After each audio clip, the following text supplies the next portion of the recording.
नमस्कार, शाम के 5 बजने को है। दंगल में आप सभी का स्वागत है। मैं हूं आपके साथ चित्रा त्रिपाठी। मोदी सरकार में बड़े बदलाव का काउंटडाउन शुरू हो गया है। 8 जुलाई को सुबह 10:30 बजे यह विस्तार हो सकता है। विस्तार बड़े पैमाने पर है और सूत्रों के मुताबिक 20 से ज्यादा नए चेहरे मंत्रिपरिषद में शामिल हो सकते हैं। मंत्रिपरिषद का यह विस्तार कई अहम संकेत देने वाला है। पहला तो सरकार के कामकाज को और चुस्त करने की चुनौती है। दूसरा, चुनावी गणित और गठबंधन के साथियों को मौका देना है। तीसरा, पार्टी और सरकार के लिए निष्ठा दिखाने वाले चेहरों को पुरस्कार देना है। इसीलिए आज दंगल में हमारा मुद्दा है, क्या प्रधानमंत्री नरेंद्र मोदी अपनी मंत्रिपरिषद में व्यापक बदलाव से 2024 की चुनावी रणनीति अभी से तय करने में जुट गए हैं? क्या विस्तार में यूपी जैसे चुनावी राज्यों को खास तवज्जो मिलेगी? क्या बड़े बदलावों के बाद नए तेवर वाली होगी सरकार? नए सिपहसालार 24 के लिए तैयार? पहले ये रिपोर्ट देखें, उसके बाद आज की बहस की करेंगे शुरुआत। मोदी सरकार में मंत्रिपरिषद का विस्तार अरसे से तय है, लेकिन अब जब ये मौका आया है तो क्या प्रधानमंत्री नरेंद्र मोदी बड़े बदलावों से सरकार की ओवरहॉलिंग करने जा रहे हैं? वरिष्ठ मंत्रियों के साथ मैराथन बैठकों के बाद सरकार में विस्तार ऐसा होने जा रहा है जिसका असर पूरे देश और खासकर चुनावी राज्यों की राजनीति पर पड़ेगा। सूत्रों के मुताबिक इस विस्तार की 5 बड़ी बातें ये हैं। नंबर 1, मंत्रिमंडल में 20 से ज्यादा नए चेहरे शामिल हो सकते हैं। नंबर 2, कुछ मंत्रियों के विभागों में फेरबदल मुमकिन है तो कुछ मंत्रियों की छुट्टी भी हो सकती है। नंबर 3, सूत्रों के मुताबिक मंत्रिमंडल में यूपी को तवज्जो मिल सकता है क्योंकि अगले साल वहां चुनाव है। इसी तरह महाराष्ट्र, पश्चिम बंगाल और बिहार का प्रतिनिधित्व बढ़ सकता है। नंबर 4, यूपी से अपना दल और निषाद पार्टी को प्रतिनिधित्व मिल सकता है। नंबर 5, बिहार से जेडीयू और एलजेपी पारस धड़े की मंत्रिमंडल में एंट्री हो सकती है।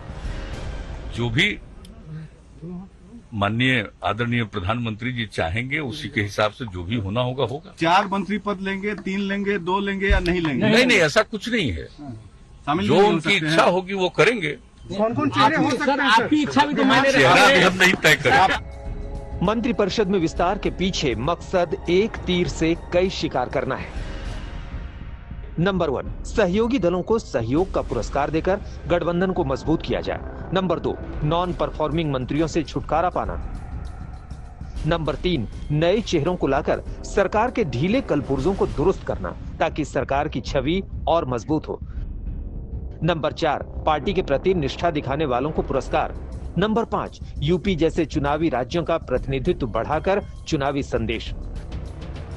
जिन चेहरों को सरकार में शामिल किए जाने को लेकर सबसे ज्यादा अटकलें हैं, उनमें असम के पूर्व सीएम सर्बानंद सोनोवाल और राज्यसभा सांसद ज्योतिरादित्य सिंधिया का नाम है। ज्योतिरादित्य ने आज उज्जैन में महाकाल के दर्शन किए हैं और मध्य प्रदेश में अपना कार्यक्रम बीच में छोड़कर दिल्ली दरबार की ओर निकल पड़े हैं। मेरा उज्जैन का दौरा था, उज्जैन का दौरा हो गया है। मैं दिल्ली जा रहा हूँ, अगले हफ्ते दोबारा मैं दिल्ली जा रहा हूँ। दौरा समाप्त करके मैं दिल्ली जा रहा हूँ। बहुत बहुत धन्यवाद। मोदी सरकार के चेहरों में जिस एक और बड़े नाम को जगह मिल सकती है वो है महाराष्ट्र के नारायण राणे। मैं एमपी हूँ तो दिल्ली आना ही पड़ता है। अभी सेशन के पहले हम लोग आ जाते हैं इधर। सर 15 दिन पहले आज कोई विशेष कारण आने का? आज कोई अरे विशेष देखिए, एक बात देखो, विशेष कुछ होगा तो जरूर बताएंगे। आपको कोई छुपा सकते हैं क्या? इस विस्तार का एक मकसद उन मंत्रियों के कंधे से बोझ को कम करना है जिनके पास एक से ज्यादा मंत्रालय है। इन मंत्रियों में शामिल हैं नरेंद्र सिंह तोमर, जिनके पास 4 मंत्रालय है। जितेंद्र सिंह के पास भी 4 महकमे हैं। रविशंकर प्रसाद के पास 3 मंत्रालय है। हर्षवर्धन और पीयूष गोयल के पास 3-3 मंत्रालय है। प्रकाश जावड़ेकर और प्रहलाद जोशी के पास भी 3-3 मंत्रालय है। दिल्ली से हिमांशु मिश्रा के साथ आज तक ब्यूरो। 20 से ज्यादा नए चेहरे शामिल हो सकते हैं इस मंत्रिमंडल विस्तार में। इसके साथ एक खास नजर उन राज्यों पर है जहां पर विधानसभा के चुनाव अगले महीने के शुरुआती महीनों में ही होने हैं। खासतौर से उत्तर प्रदेश पर सभी की नजर है और इसी मुद्दे पर चर्चा की हम शुरुआत करते हुए तारुफ करवा देते हैं अपने उन खास मेहमानों से जो आज इस वक्त दंगल का हिस्सा बन चुके हैं। भारतीय जनता पार्टी की ओर से प्रवक्ता नुपुर शर्मा इस वक्त हमारे साथ मौजूद हैं। संजय निषाद जी जो कि अध्यक्ष हैं निषाद पार्टी के, वो भी हमारे साथ जुड़ चुके हैं। रागिनी नायक कांग्रेस पार्टी की प्रवक्ता हमारे साथ मौजूद हैं और साथ ही समाजवादी पार्टी की प्रवक्ता राजीव राय हमारे साथ मौजूद हैं। जेडीयू की ओर से पक्ष रखने के लिए सत्यप्रकाश मिश्रा जी प्रवक्ता हमारे साथ जुड़ चुके हैं। दंगल की बहस का नियम सबसे पहले अपने मेहमानों को बता देते हैं। पहले सवाल के जवाब में हर मेहमान को डेढ़ मिनट बेरोक टोक बोलने का मौका मिलेगा और इसके बाद ही डिबेट ओपन होगी। सबसे पहले आपसे ही शुरुआत करते हुए नुपुर शर्मा जी, चूंकि देश भर की नजर इसी बात पर है, लेकिन खूब जातिगत समीकरण को साध कर उत्तर प्रदेश में 2022 की नैया पार कराने की भी कोशिश है। ये नए तेवरों वाली सरकार बनाए जाने के संकेत और संदेश क्या है, कैसे बताएंगे हमारे दर्शकों को आप? नुपुर। देखिए चित्रा जी, सबसे पहले नमस्कार आपको, पैनलिस्टों को और सभी दर्शकों को। पहले ये समझना जरूरी होगा कि जब तक कि ये रिशफल और रिजेक्ट हो नहीं जाता है, कौन किस जाति से है, कौन किस धर्म का है और किस समुदाय से है और पोर्टफोलियो उसको दिया जाता है, गलत होगा। मैं पार्टी की राष्ट्रीय प्रवक्ता हूं और हमारे को भी वही सुर्खियां जो सूत्रों के मुताबिक आपको मिल रही है, हमें आपसे ये न्यूज मिल रही है, पार्टी से हमें कुछ न्यूज नहीं मिल रही। तो जब तक के ये कैबिनेट रिजेक्ट, रिशफल, एक्सपेंशन कुछ भी कह लीजिए आप, हो नहीं जाता, मेरे हिसाब से मेरा इस पे टिप्पणी करना सही नहीं होगा।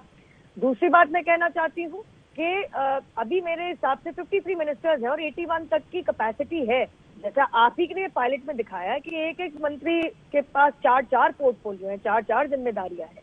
तो कहीं ना कहीं युवा पीढ़ी हो, कहीं ना कहीं समाज से अन्य वर्ग से हमारे रिप्रेजेंटेटिव हो, सांसदगण हो, कहीं ना कहीं ऐसे कुछ प्रदेश, ऐसे कुछ राज्य जहां पे ऐसा लगता है कि रिप्रेजेंटेशन कम है, ज्यादा है, या फिर किसी के ऊपर, एक अन्य मंत्री के ऊपर ज्यादा रिस्पॉन्सिबिलिटी हो और कहीं ना कहीं ज्यादा काम की जरूरत हो, तो मेरे हिसाब से एक्सपेंशन तो एक नेचुरल कोर्स ऑफ एक्शन है। तो हाँ, अभी मेरा कुछ भी स्पेकुलेट करना बिल्कुल अनरीजनेबल होगा अगर मैं कहूँ तो। देखते हैं आगे क्या होता है।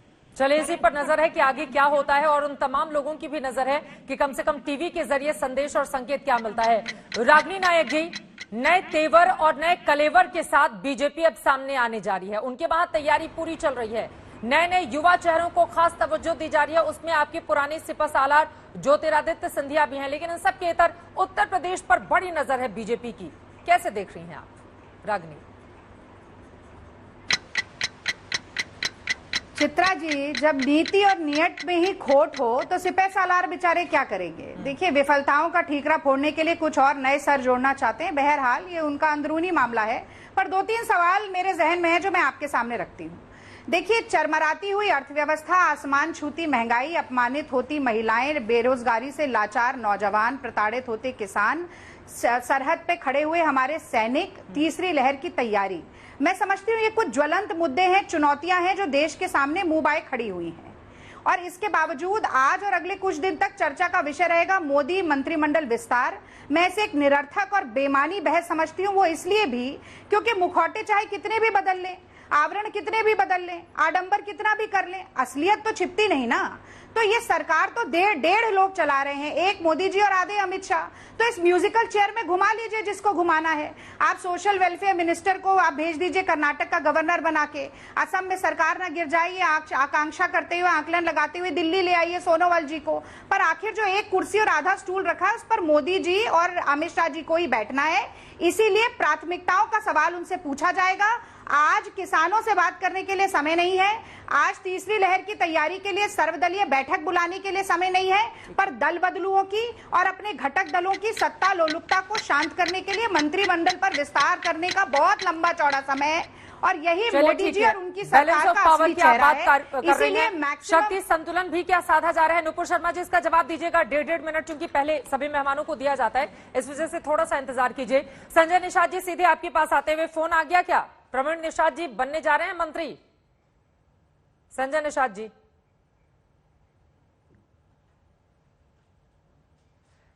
चलिए, संजय निषाद जी तक हमारी आवाज नहीं पहुंच रही है, लेकिन कहा जा रहा है कि प्रवीण निषाद को लेकर चर्चा तेज है कि कैबिनेट में उनको मोदी मंत्रिमंडल में जगह दी जा सकती है। अब सीधे समाजवादी पार्टी का रुख करते हुए सब बताइए, किस तरह से देख रहे हैं आप राजीव राय जी?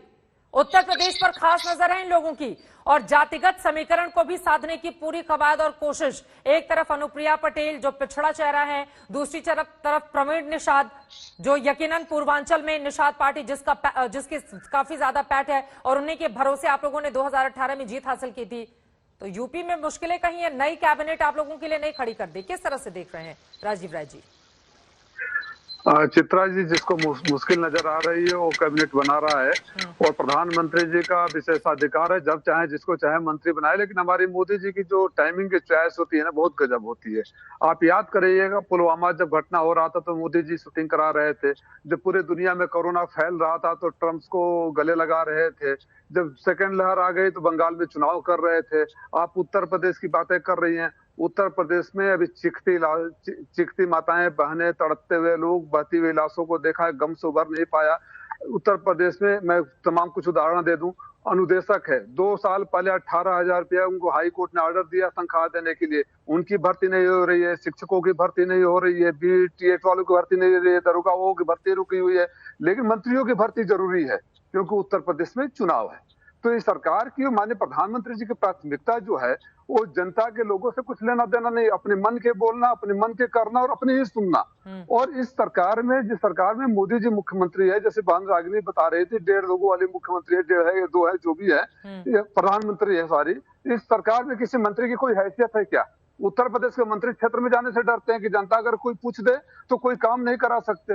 ये सरकार कभी उस मुद्दे पर बात नहीं करती है। तो जातीय समीकरण साधले, इनकी छटपटाहट, इनकी कसक, इनकी बेचैनी, लोगों को ध्यान भटकाने की कोशिश, सब कुछ नाकाम होगी। और उत्तर प्रदेश पर विशेष ध्यान इसलिए है कि उत्तर प्रदेश में सारी कवायद कर लिए, इनको हार दिखाई दे रहा है और कुछ भी इनको मदद करने के लिए आगे नहीं आएगा। चलिए ठीक है, आपका समय खत्म हो गया है, दोबारा मैं आपके पास आऊंगी। संजय निषाद जी, सबसे पहले ये बताइए, फोन आ गया है क्या?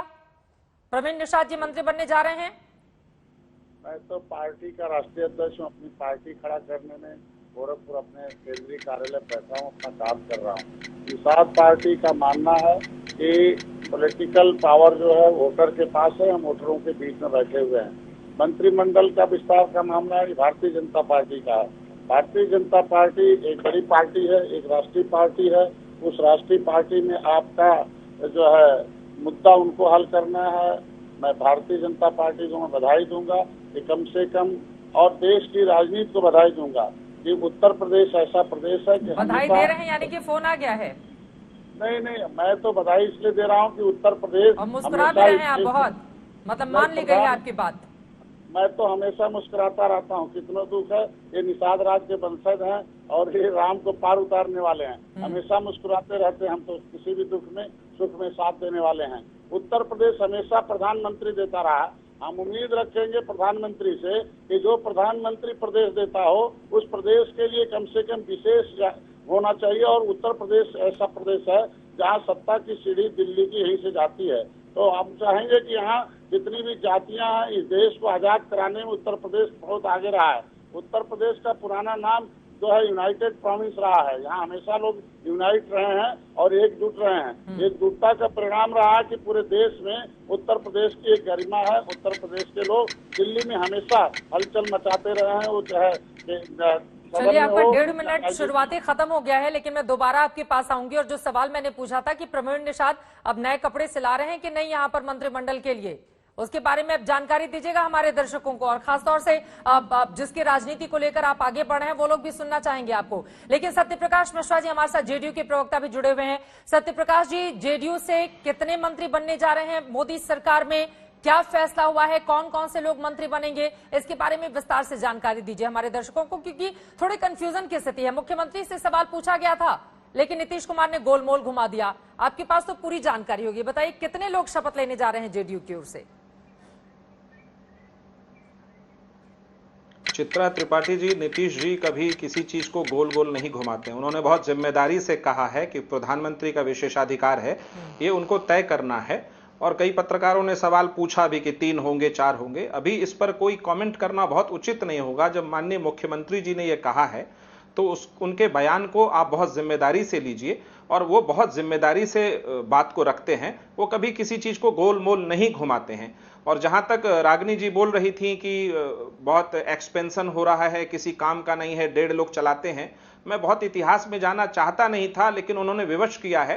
10 जनपद से एक व्यक्ति बैठकर पूरी सरकार को चला रहा था। रागिनी जी को यह पसंद आ रहा था, जबकि वो दिल्ली विश्वविद्यालय की एक छात्र राजनीति से निकली है, फिर भी उनको पसंद था। बहुत अच्छी बात है, उनको शुभकामना। देश को सुचारू रूप से चलाने के लिए यदि संविधान में 81 मंत्री की बात है तो वो होना चाहिए और इसका स्वागत होना चाहिए। इसमें सबका प्रतिनिधित्व हो, ये तो नॉर्मल सी बात हमेशा हर सरकारों में रही है, हर राज्य के हर वर्ग के लोग उसमें रहते हैं।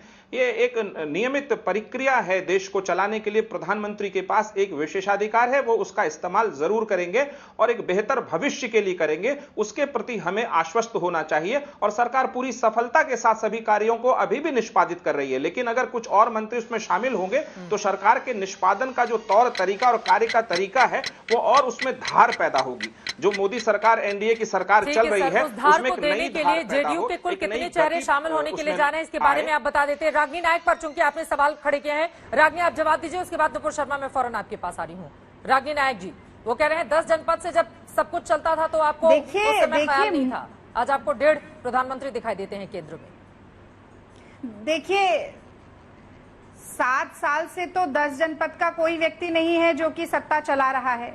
7 साल से तो यूपीए की सरकार नहीं है, कांग्रेस की सरकार नहीं है, आज आपकी सरकार है। सवाल तो आपसे पूछेंगे और खास तौर से मोदी जी से जरूर पूछेंगे, क्योंकि 2014 में एक खास नारा दिया था उन्होंने भाई साहब, और वो नारा था मैक्सिमम गवर्नेंस मिनिमम गवर्नमेंट। और अब वो नारा क्या हो गया है? Maximum government zero governance. उसका मैं आपको उदाहरण देती हूँ। हमारे देश की वित्त मंत्री ऐसी हैं जिनसे महंगाई पर सवाल पूछा जाए तो कहती है मैं प्याज नहीं खाती, आप भी मत खाइए, सस्ती हो जाएगी। हमारे देश के टेलीकॉम मंत्री ऐसे हैं जो कि व्हाट्सएप और ट्विटर से भिड़ंत लड़ाई लड़ रहे हैं, लेकिन टेलीकॉम इंडस्ट्री किस तरह से गर्त में जा रही है उनको कोई इसका एहसास नहीं है। 14 बड़ी कंपनी से 2.5 पर सिकुड़ कर आ गई। कॉमर्स मिनिस्टर ऐसे हैं पीयूष गोयल, जिन्हें ये नहीं पता कि इंपोर्ट डेफिसिट जो है वो खुश होने का सबब नहीं है, विकासशील देशों के लिए चिंता का सबब है। स्वास्थ्य मंत्री ऐसे हैं जो कहते हैं कि अगर उनसे सवाल पूछे कोरोना पे तो डार्क चॉकलेट खा लीजिए, और लाला रामदेव के साथ कोरोनिल का प्रचार करते हैं। तो ऐसे नॉन परफॉर्मिंग एसेट की आप और लंबी फहरिस्त बनाकर क्या करेंगे मोदी जी? वैसे ही देश का एनपीए 2.5 लाख करोड़ हो गया है और सरकार के भीतर के नॉन परफॉर्मिंग एसेट बढ़ते जा रहे हैं। तो असल में ये एक्सपेंशन क्या है? सिर्फ 2 लाइन में बताती हूँ। ये एक्सपेंशन असल में है डिट्रैक्टर डिफैक्टर अकोमोडेशन एक्सपेंशन, कोalition अपीजमेंट एक्सपेंशन, यानी कि दल बदलू घर वापसी ना कर लें, ये सुनिश्चित करने के लिए मंत्रिमंडल का विस्तार कर लिया जाए। और इसी के साथ साथ जो घटक दल नाराज हो रहे हैं, जदयू की भी परेशानी है, नीतीश बाबू लगे हुए हैं कि एक करियर ब्यूरोक्रेट जो है उनको जल्दी से मंत्रिमंडल का हिस्सा बना लिया जाए। तो घटक दल जो छिटक रहे हैं, अकाली दल चला गया, अब जदयू के साथ सरकार चलानी मुश्किल बिहार में ना हो जाए, तो ये खुश करने का साधन है। इसका जवाब देश ले लेती हित हूँ। और ठीक है, जनप्रतिनिधि और बड़ी प्राथमिकताएं जो देश की है वो सारी धूमिल पड़ गई है। ध्यान हटाने के लिए क्या मौजूदा वक्त में मंत्रिमंडल विस्तार किया जा रहा है? नुपुर शर्मा जी, ठीक है, सत्यप्रकाश जी लौटूंगी मैं आपके पास। नुपुर शर्मा जवाब दीजिए। देखिए, कुछ जवाब तो मैं देना चाहती हूँ। सबसे पहली बात तो है कि रागिनी जी बहुत आराम से भूल गई, और अच्छा है सत्यप्रकाश जी ने बिल्कुल इनको याद दिलाया। पिछले 6 साल की नहीं, चलो यही याद दिला दे रागिनी जी आपको कि ये सच में ये विशेषाधिकार प्रधानमंत्री जी का ही होता है। हाँ, आपके कार्यकाल में प्रधानमंत्री जी और 10 जनपद भी छोड़िए, ये तो कुछ पत्रकार लॉबियस्ट के साथ फोन पे मिलके बतला रहे थे कि कौन सा मंत्री कहाँ बैठेगा। अच्छी तरीके से भली भांति दुनिया को याद है कि पत्रकार जन बना रहे थे सरकार में कौन सा पोर्टफोलियो किस मंत्री को जाएगा। बहरहाल एकमात्र कांग्रेस पार्टी ऐसी है, यूपीए सरकार ऐसी है जिसके अंदर भली भांति पूरी जनता जनार्दन जानती है कि अगर कोई गैर गांधी परिवार से अगर प्रधानमंत्री बन जाए तो कैसी बेइज्जती की जाती है। अब चाहे वो पीवी नरसिम्हा राव जी की मृत्यु के अंदर उनकी बेइज्जती हो, कैसे उनके मॉडल रिमेन्स को आपके हेडक्वार्टर में एंट्री तक नहीं मिली थी क्योंकि वो गैर गांधी परिवार के सदस्य थे, और उनके जीते जी डॉक्टर मनमोहन सिंह को कैसा कठपुतली बनाया मंत्रिमंडल विस्तार कुछ नहीं होता। मैं बोल सकती हूँ, आप नहीं डिसाइड करेंगी मैं क्या बोलूंगी। सुनने की क्षमता रखिए, आप 2 बार बोल चुकी हैं, सुनने की क्षमता रखिएगा। और मैं इतना बता दूं, मैं जनता को बता रही हूँ कि विषयांतरण हो रहा है यहाँ पर। ठीक है, आप आरोप लगाइए, मैं जवाब दे दूंगी। ठीक है, एक सेकेंड नहीं, हम मेन मुद्दे पर ही रहेंगे, लेकिन इस वक्त की बड़ी खबर में जल्दी से दे देती हूँ और उसके बाद अपने मेहमानों के पास जाऊंगी। देखिए, इन सबके बीच एक तरफ केंद्रीय मंत्रिमंडल विस्तार को लेकर चर्चा जारी है, वहीं दूसरी ओर सोनिया गांधी से मुलाकात करने के लिए 10 जनपद पहुंचे हैं पंजाब के मुख्यमंत्री कैप्टन अमरिंदर सिंह। पंजाब की सियासत को लेकर सोनिया गांधी से ये चर्चा होनी है। अब बीच का रास्ता सुलह समझौता जो पिछले काफी दिनों से कैप्टन और सिद्धू के बीच अटका हुआ है, क्या आज की इस मुलाकात के बाद निकल जाएगा? ये अपने आप में बड़ा सवाल है। और रागिनी नायक, ये महत्वपूर्ण है ना देखिए, एक तरफ वो कैबिनेट विस्तार कर रहे हैं, नए तेवर, नए कलेवर, नए धार के साथ वो लोग सामने आ रहे हैं, और आप लोग पंजाब का, राजस्थान का, ये तमाम जो राज्यों के झगड़े हैं उसको ही नहीं सुलझा पा रहे हैं। हर हफ्ते इस तरह की खबर आती है कि पंजाब से मुख्यमंत्री पहुंचे हुए मुलाकात करना। आज तो खैर मुलाकात हो रही है, लेकिन क्या इस बात की उम्मीद की जाए कि कम से कम अंदरूनी जो झगड़ा चल रहा है पंजाब के भीतर आपके कांग्रेस के नेताओं का आपस में, वो कम से कम अब आज की इस मुलाकात के बाद दूर हो जाएगा? क्या है एजेंडा मुलाकात का, रागिनी? चित्रा, उम्मीद, केवल उम्मीद मत रखिए, विश्वास कर लीजिए मेरी बात का, कि जो सिर्फ उटव्वल उत्तर प्रदेश में चल रही है कि उप मुख्यमंत्री की मुख्यमंत्री से नहीं बनती, मुख्यमंत्री की प्रधानमंत्री से नहीं बनती, सांसद अपने मुख्यमंत्री पर कोरोना मिसमैनेजमेंट का आरोप लगाते हैं, विधायक अपने मुख्यमंत्री के खिलाफ धरना दे देते हैं, इससे बड़ा झगड़ा पूरे देश में कहीं नहीं हो रहा है। तो जो ये आरोप कांग्रेस पार्टी पर लगाने वाले लोग हैं वो अपने गिरेबान में झांक लें। एक उंगली हमारी तरफ है तो 3 उनकी तरफ है। अब ये बात कर रही थी मोहतरमा बेइज्जती की, तो अडवाणी और मुरली मनोहर जोशी जी से ज्यादा बड़ी बेइज्जती तो मुझे लगता नहीं कि किसी भी वरिष्ठ नेता की हुई है। जेपी नड्डा राष्ट्रीय अध्यक्ष है भारतीय जनता पार्टी के, वो बेचारे हिमाचल प्रदेश में रह गए, वो अपने पिताजी के साथ कुछ कार्यक्रम कर रहे थे, और यहाँ पर मंत्रिमंडल अमरिंदर से मुलाकात करने के लिए पहुंचे थे। नुपुर, एक सेकेंड, जेपी नड्डा जी हिमाचल प्रदेश में रह गए और यहाँ पर मंत्रिमंडल के विस्तार पर निर्णय ले लिए गए। भारतीय जनता पार्टी के राष्ट्रीय अध्यक्ष की कितनी हैसियत है ये हमने एक मीटिंग में देखा था, जहाँ पर मोदी और अमित शाह से आगे न निकल जाए नड्डा जी, इसलिए उनका हाथ पकड़कर पीछे खींच लिया गया था। तो आप बेइज्जती की नहीं, ठीक है, आपस में इस तरह की फोटो में नहीं। नुपुर शर्मा जी, आपकी जानकारी के लिए मैं बता दूं, बीच में एक सेकंड, रागिनी प्लीज, बीच में आपका फ्रेम भी फ्रीज हो रहा है, प्लीज इस तरह से तो मैं नहीं, ये गलत बात है। आवाज दोनों लोगों का डाल दीजिए। ये समझना बहुत जरूरी है, जिस मुद्दे पर हम यहाँ पर डिस्कशन के लिए बैठे हुए हैं उसी मुद्दे पर बातचीत करेंगे, लेकिन ये भी बात समझनी चाहिए प्रवक्ताओं को कि हम अपनी जुबान उनकी जुबान में नहीं दे सकते, इसलिए जो बातें कह रहा है उसको गौर से सुना भी जाना चाहिए। इन सब की तरफ नुपुर शर्मा जी, आपकी जो शिकायत थी, चूंकि कैप्टन अमरिंदर सिंह ने अभी जाकर मुलाकात किया और उसकी तस्वीरें भी सामने आ रही थी, इस वजह से मैंने रागिनी से सवाल पूछा था, तो ये जो आपने आपत्ति दर्ज कराई है वो पूरी तरह से गलत है। संजय निषाद जी, मैं आपके पास आऊंगी, जरा अंदर की खबर दीजिए, हमारे दर्शकों को बहुत इंतजार कर रहे हैं इस मंत्रिमंडल को लेकर कि कौन कौन से चेहरे शामिल हो सकते हैं, आप लोगों से क्या बातचीत हुई है। एक बहुत छोटे से ब्रेक के बाद हम फौरन लौटेंगे, लेकिन सबसे बड़ा सवाल यह है कि क्या इस नए तेवर और नए कलेवर के साथ जो मंत्रिमंडल विस्तार को लेकर बार बार कयास जन्म ले रहे हैं, उसके जरिए 2024 की राजनीति को साधने की भी ये कोशिश है भारतीय जनता पार्टी की। 768 दिनों के बाद अब केंद्रीय मंत्रिमंडल में ये पहला विस्तार मोदी 2.0 का, और इसके जरिए एक बड़ा चुनावी संदेश दिए जाने की भी कोशिश। नुपुर शर्मा, आप शिकायत कर रही थी, पहले अपनी ही बात कर लीजिए। उत्तर प्रदेश में खासतौर से फोकस रखा जा रहा है और इसी वजह से माना यह जा रहा है कि वहां पर तमाम जातिगत समीकरण को साध कर बीजेपी सबको साथ में लेकर चलने का मैसेज देना चाहती है, ताकि कम से कम जो कयास और बहुत सारी गॉसिप वाली खबरें पिछले दिनों चल रही थी उस पर विराम लगाया जा सके। क्या स्थिति है उत्तर प्रदेश की, नुपुर? देखिए चित्रा जी, मैं तो इतना कहूंगी कि जो लोग यहाँ बैठ के अटकलें लगा रहे हैं कि कौन से प्रदेश से कौन से मंत्री बनेंगे, हालांकि आप महाराष्ट्र, असम, मध्य प्रदेश, अन्य ऐसे प्रदेशों के आप सांसदगण को दिखा रहे हैं अपने चैनल के ऊपर, अपने पायलट के ऊपर, लेकिन अगर उत्तर प्रदेश से आ रहे हैं तो उस पर इतनी इनको आपत्ति जताने की कोशिश कर रहे हैं विपक्षी दल के नेता। कमाल की बात है, ये तक कह दिया कि आप इनको मंत्रिमंडल से उठा के आपने इनको गवर्नर कैसे बना दिया, जिन्होंने अपनी पार्टी के अध्यक्ष नहीं बना पाए अभी तक, सालों साल हो गए, समझ नहीं आके दिया। ग्रैंड ओल्ड कांग्रेस पार्टी कहते हैं अपने आप को, आज तक अध्यक्ष ही बना गए। प्लीज बोल लीजिएगा, दोनों लोग साथ में बोलेंगे, समझ में नहीं आएगा। प्लीज रागिनी पर नुपुर की बात कंप्लीट हो जाए, उसके बाद आप बोलिएगा प्लीज। रागिनी नायक, देखिए प्लीज। देखिए चित्रा जी, मेरी आपत्ति यही थी कि अगर आपको कांग्रेस पार्टी की आज रैली करानी है तो इनको अकेला एक घंटा बीच में हमें क्यों बुलाया है? हम इनको सुनने हैं, मैं इनके बीच में तो बोली ही नहीं, मैं तो इनके बीच में बोली नहीं है, इनको कूदने की आदत है, क्योंकि आज सत्ता है नहीं, कुर्सी है नहीं। रागिनी प्लीज, एक बार उनकी बात पूरी हो जाए, आपकी बारी भी आएगी, आप जवाब दीजिएगा। मैं तो इनके बीच में नहीं बोली, ध्यान दीजिएगा चित्रा जी, मैंने दूसरी बार बोलना शुरू किया, राजनीति की ऐसी आग लगी कि कितना ज्यादा भ्रष्टाचार फैला रखा उठा के कूद पड़ी। और चित्रा जी, अगर आप इनको ऐसा अलाउ करेंगी तो आप बता दीजिए, आप रैली करवाइए कांग्रेस पार्टी की अपने। एक सेकेंड, नुपुर शर्मा जी, ये कोई तरीका नहीं होता है, प्लीज मैडम। नुपुर शर्मा जी, नुपुर शर्मा जी, ये कोई तरीका नहीं होता है, please ma'am. Nupur Sharma ji please, हम डिबेट में बैठे हुए हैं, हम किसी की भी रैली नहीं करवा रहे हैं। अगर कोई क्रॉस क्वेश्चन आपसे पूछ लेता है तो इतना तिलमिलाने की प्लीज नुपुर जी, आप तो इतनी सीनियर हैं, आप तो इतनी सीनियर हैं, ये शोभा नहीं देता है। और मुझे लगता है कि आपस की तूतू में नुपुर शर्मा जी प्लीज, बाकी के 3 लोग भी बैठे हुए हैं और वो बहुत बेसब्री से इंतजार कर रहे हैं। आप मुझसे लड़के उनका समय जाया कर रही हैं। इसीलिए मैं किसी के बीच में नहीं बोल रही, मैं बहुत सीनियर हूँ, इसीलिए मैं किसी के बीच में नहीं बोल रही। जो मेरे बीच में कूद रहे हैं उनकी तिलमिलाहट दिख रही है। क्यों? क्योंकि उनके कार्यकाल की 0 आपकी बारी जब आएगी बोलिएगा। बीच में कूद रहा है, मैं तो नहीं कूदी। जहाँ पे आप सीताराम केसी जैसे नेता की धोती खींच देंगे, जुमलाबाजी, झूठ बोलना, जहाँ पे आप सीताराम केसी जैसे सत्तावन नेता की धोती खींच देंगे, G23 बन जाएगा आपके वरिष्ठ अरे जेपी नड्डा को देख लो ना नुपुर शर्मा। अरे अपने कार्यकर्ता जेपी नड्डा हिमाचल में बैठे रह गए। अरे यहाँ पर मंत्रिमंडल के विस्तार का फैसला भी हो गया। भाजपा के अध्यक्ष की कोई हैसियत नहीं है भाजपा में।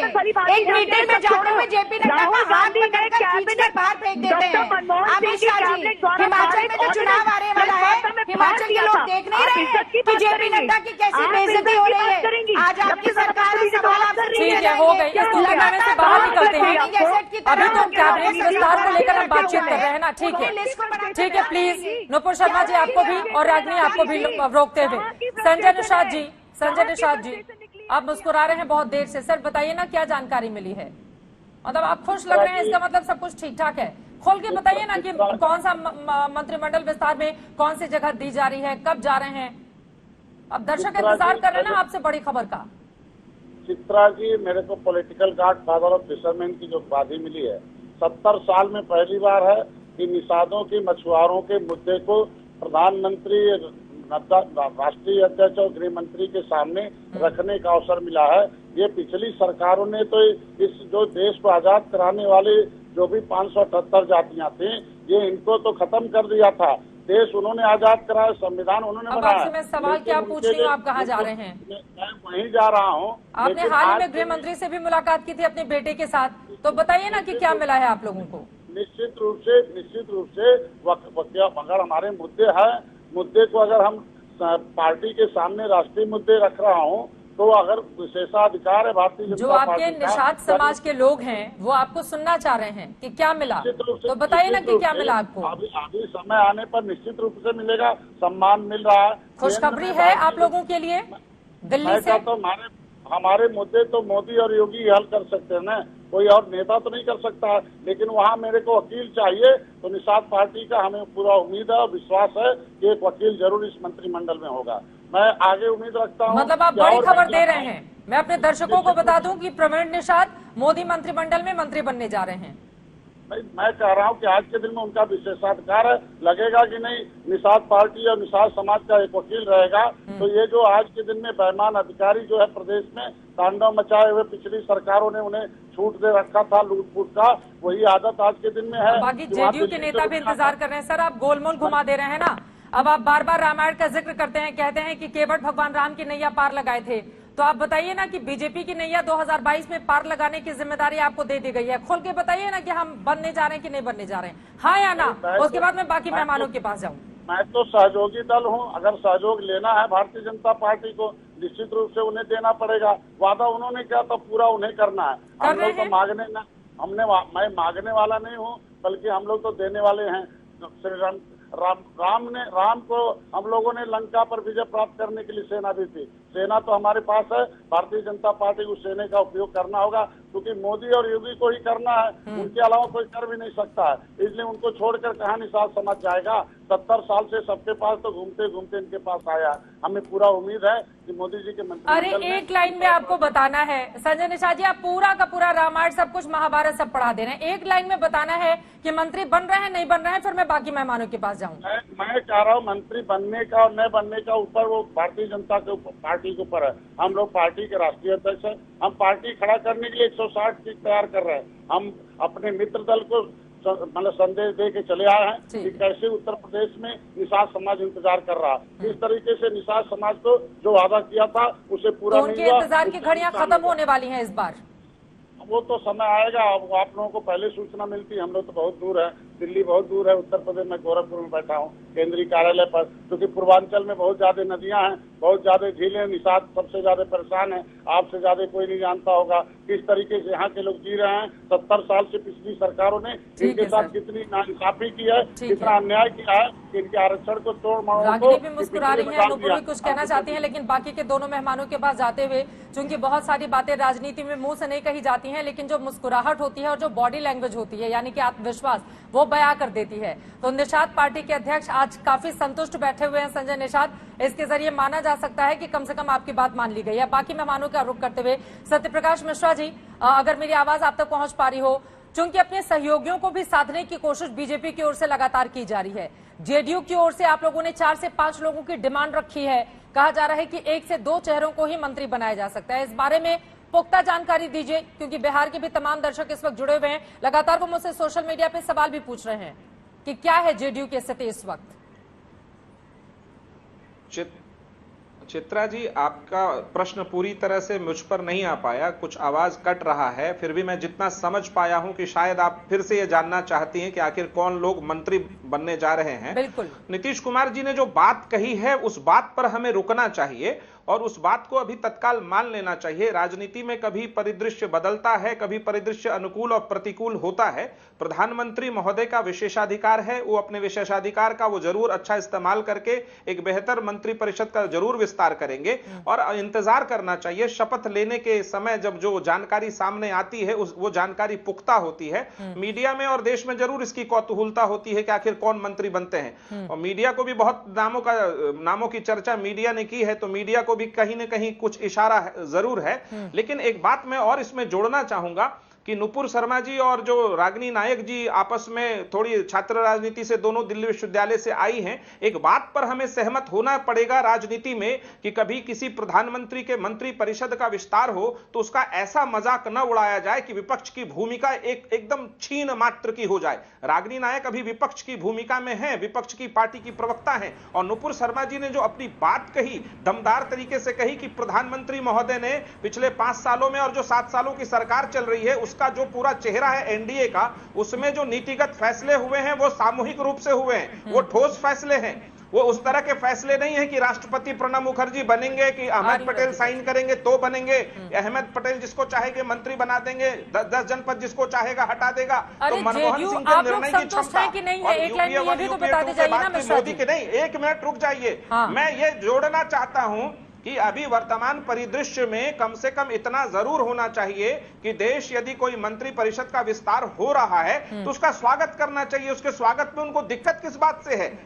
अगर कोई राजनीतिक दल को जनता ने चुनकर किसी गठबंधन को देश में सरकार बनाने का अवसर दिया है, तो अपने मंत्री परिषद का विस्तार अपने मनोनुकूल। रागिनी, 1 मिनट में आपके पास आऊंगी, लेकिन एक और बड़ी खबर इस वक्त आ रही है, उत्तर प्रदेश से जुड़ी हुई बड़ी खबर है। आपको बता दें कि एक तरफ अगले साल फरवरी मार्च में चुनाव होने हैं विधानसभा के, तो वहीं दूसरी तरफ अगले हफ्ते हो सकता है मंत्रिमंडल का विस्तार, यानी कि योगी मंत्रिमंडल का विस्तार अगले हफ्ते संभावित है। 15 जुलाई के करीब मंत्रिमंडल विस्तार की खबरें निकलकर सामने आ रही हैं। तो एक तरफ केंद्र में मंत्रिमंडल का विस्तार होने जा रहा है, तो वहीं दूसरी तरफ 15 जुलाई के करीब मंत्रिमंडल का विस्तार उत्तर प्रदेश में भी हो जाएगा, और इसके जरिए यकीनन उत्तर प्रदेश में 2022 के विधानसभा चुनाव को जीतने की कवायद के तौर पर भी बहुत सारे उन चेहरों को शामिल किया जाएगा, जिसके जरिए एक नए तेवर के साथ बीजेपी आगे बढ़ सके। तो वहीं दूसरी तरफ जिम्मेदारी उसके ऊपर यह भी होगी कि 5 सालों के कामकाज का हिसाब देने की जब बारी आए तो वो अपनी बात पुख्ता तरीके से जनता तक पहुंचा सके। लेकिन क्या ऐसा हो पाएगा? राजीव राय जी, एक क्लोजिंग कमेंट सर जल्दी से। पूर्वांचल के होने के नाते कभी कभी आप मेरे साथ अन्याय कर देते हैं टाइमिंग में, फिर भी जो समय देगी उसमें मैं कहूंगा। अभी आप दोनों कांग्रेस और भाजपा के बहनों को सुन रहे थे, वो फोन पे मंत्री बना रहा था, तो दूसरे इनके यहाँ पत्रकार बना रहा था, तो यहाँ इनके यहाँ पत्रकार पुलवामा से पहले पता चल जा रहा था, पुलवामा के बाद जश्न मना रहा था। ये तो हालत है। उत्तर प्रदेश की बात कर रही है तो उत्तर प्रदेश के बारे में कहूंगा, उत्तर प्रदेश के बारे में बात कर रहा हूँ तो चित्रा जी ने समय नहीं दिया। उत्तर प्रदेश देखिए, फिर उत्तर प्रदेश की बात कर रहा हूँ तो उत्तर प्रदेश के 10 मंत्री हैं। राजनीति में किसी के बीच में नहीं बोला, आपको उम्मीद करता हूँ आप हमारी जवानों नुपुर जी मैं किसी के बीच में नहीं बोला। आप इनकी छटपटाहट समझ रहा हूँ, आपकी पीड़ा समझ रहा हूँ, दर्द समझ रहा हूँ। 4 मंत्रियों के नाम बता दीजिए ना नुपुर जी, अपने उत्तर प्रदेश के 4 मंत्रियों के नाम और विभाग बता दीजिए, मैं जान जाऊंगा। 4 मंत्रियों के नाम और विभाग बता दीजिए, कुछ पता तो होगा नहीं। उत्तर प्रदेश का केंद्रीय मंत्री बोलता है कि अधिकारी हमारे फोन नहीं उठाते हैं, स्मृति ईरानी की हिम्मत नहीं होती कि बेटी लगाते। हमारे विधायक और मंत्री बैठ जाते हैं, 4 मंत्रियों का आप नाम नहीं बता सकती, विभाग नहीं बता सकती। यही आप लोग का औकात और यही आप लोग का हैसियत है, और आप किसी को बोलने नहीं देती है। आप महिला के नाम पर बोलने शुरू करते हैं कि पत्नी के शुरू कर देंगे। अपनी निहायत असभ्य महिला है, जिसको पता है जो आदमी एक क्षण के लिए कुछ नहीं बोला वो जब बोलने लगता है तो आपको बेचैनी होने लगती है। आप 4 मंत्रियों के नाम और विभाग बता दीजिए, आप प्रवक्ता में 4 मंत्रियों के नाम और विभाग बता दीजिए, आपके केंद्रीय मंत्री का फोन नहीं उठता है बता दीजिए, एक डेढ़ नहीं चुनाव होते हैं बता दीजिए, आपके मंत्रियों को कोई सुनवाई नहीं तो बता दीजिए। 2 बैठे हुए हैं गुजरात में पूरे देश में, अभी तो पंचायत सब वक्त की कमी है, आप लोगों को रोकना पड़ा है मुझे। आप तमाम लोगों का बहुत शुक्रिया अदा किए। आगे में अभी वक्त बिल्कुल इजाजत नहीं देता है, तो डाल में पात इसी तरह से राजनीति आगे चल रही है। अब प्रदेश की राजनीति और देश की राजनीति में ये जो बड़ा विस्तार होने जा रहा है, केंद्रीय मंत्रिमंडल में विस्तार की जगह, और वहीं दूसरी तरफ आपको बता दें उत्तर प्रदेश से भी इसी तरह की खबरें सामने आ गई। इसके जरिए किन चेहरों को मौका दिया जाता है, जो नए चेहरे सामने आएंगे उनको क्या मंत्रालय सौंपी जाती है, और उसके जरिए किस तरह की राजनीति को साधने की कोशिश और कवायद होगी, इस पर लगातार रहेगी आज तक की नजर। दंगल में हमने सवाल पूछा था कि क्या मोदी मंत्रिपरिषद में फेरबदल चुनावी रणनीति का हिस्सा है। आपकी जो जवाब हमें मिले हैं उनमें 80% ने हाँ में जवाब दिया है, जबकि 20% ने नहीं में जवाब दिया है। अब मंत्रिमंडल विस्तार के जरिए क्या संदेश और संकेत मिलते हैं आगे, इस पर लगातार रहेगी आज तक की नजर। दंगल में अभी के लिए बस इतना ही। देश और दुनिया की बाकी खबरों के लिए आप देखते रहिए आज तक।